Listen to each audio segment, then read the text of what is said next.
السلام عليكم شباب تانية ثانوي. احنا النهاردة ان شاء الله بإذن الله بنعمل summary مع بعض لليسون 2 resolution of a force into two components.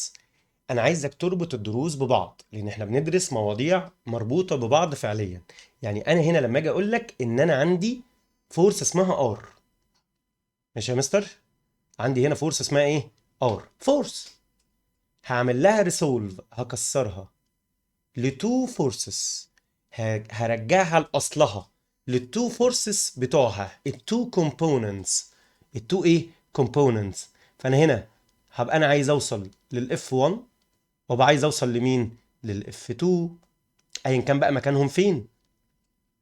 طيب هي الانجل ما بين الار والاف 1 كنا بنسميها ايه؟ قال لي سيتا 1. طب الانجل ما بين الار والاف 2 كنا بنسميها ايه؟ سيتا 2. من ساين رول بقى قدرنا نستنتج ان F1 اوفر، شايف الاف 1 اهي، الانجل البعيده عنها ساين، يبقى اوفر الانجل البعيد عنها سيتا 2، يبقى اوفر ساين سيتا 2. يبقى F1 اوفر ساين سيتا 2 ده امتى؟ لو معايا فورس وبكسرها بجيب التو كومبوننت بتوعها اللي هما الاف 1 والاف 2، يبقى F1 اوفر ساين سيتا 2، F2 اوفر ساين سيتا 1 equals R اوفر ساين سيتا 1 بلس سيتا 2. ساين سيتا 1 بلس مين؟ سيتا 2. يبقى انا لو عندي فورس وبكسرها وبجيب التو كومبوننتس بتوعها بيبقى عباره عن مين؟ قال لي التو كومبوننتس واحده اسمها اف 1 واحده اسمها اف 2. الار بتبقى مايله على الاف 1 بانجل اسمها سيتا 1، الاف 2 او الار مايله على السيت على الاف 2 بانجل اسمها سيتا 2. يبقى مين الرولز بتاعتي؟ اف 1 اوفر ساين سيتا 2، اف 2 اوفر ساين سيتا 1، ار ايكوال ار اوفر ساين سيتا 1 بلس سيتا 2. طيب لو دي الار وعايز اعمل لها ريسولف بس له للتو بيربنديكولار كومبوننت، يعني ايه؟ يعني انا الار دي هتتكسر وهجيب لها تو فورس وهجيب لها تو كومبوننت، بس التو كومبوننتس دول لازم الانجل ما بينهم هتبقى كام؟ قال لي هتبقى 90. هتبقى كام؟ هتبقى 90. طيب حلو قوي. يبقى انا دلوقتي اول حاجه هنا طبعا انا ممكن استخدم الرول اللي احنا ايه، اللي احنا لسه عاملينها، تمام، واشتغل عادي خالص. وممكن اروح رايح قايل ايه، انا هثبت انجل واشطب على التانية، يعني هاخد انجل واحده بس واروح رايح قايل الاف 1 هتبقى عباره عن مين؟ هي السيتا قريبه ولا بعيده عن الاف 1؟ قال لي قريبه، يبقى بتاخد كوساين، يبقى ار كوساين سيتا. طب الاف 2 بعيده، يبقى ار ساين سيتا. ما تقفلش دماغك على الرموز معينه، احنا بندرس ماث، يعني احنا بندرس حاله.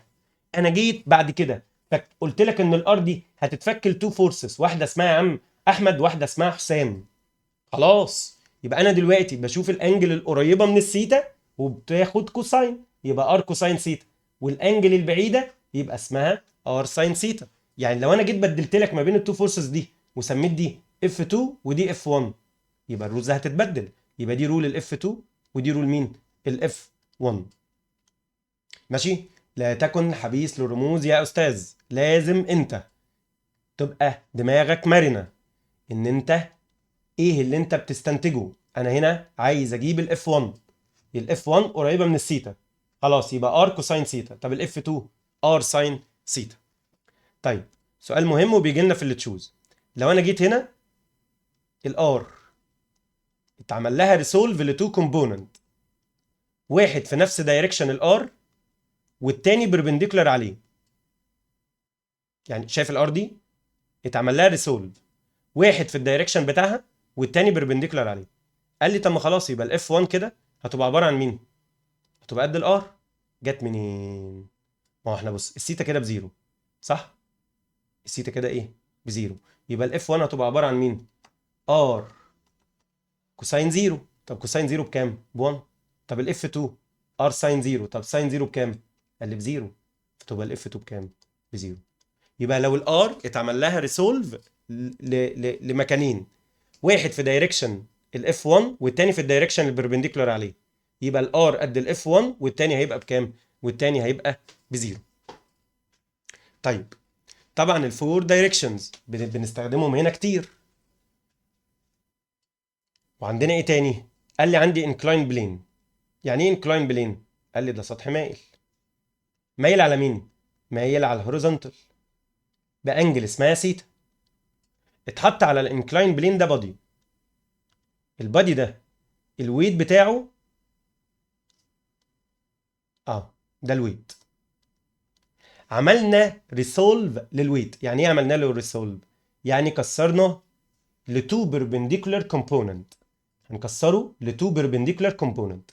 واحد في الدايركشن ده اللي هو اسمه ايه؟ لاين اوف جريتست سلوب and perpendicular to it.